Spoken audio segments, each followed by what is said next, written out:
In today's video, I'll show you how to create a circle crop effect for your video. First, we'll bring in the video that we want to crop into a circle on top of our main video.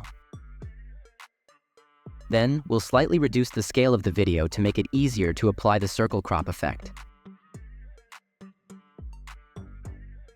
Then, go to the Effects menu and type Circle in the search bar.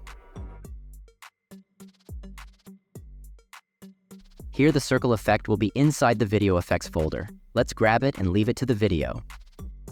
Now, on the left side in the Effect Controls panel, you will see the circle effect.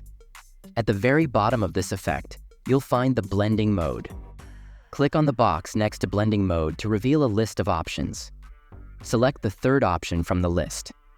This will make your video visible within the circle. Now we will come back to the circle effect to fix the circle. Here is the radius that we will enlarge according to our video. As we increase the radius, our video will be visible within the circle. Next, we will adjust the video to our liking by adjusting the center option.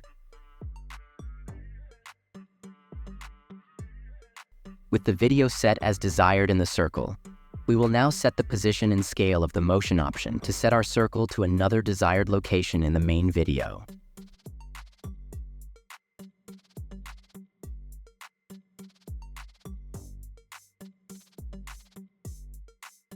In this way, we can easily make circle crop effect and make our video more beautiful.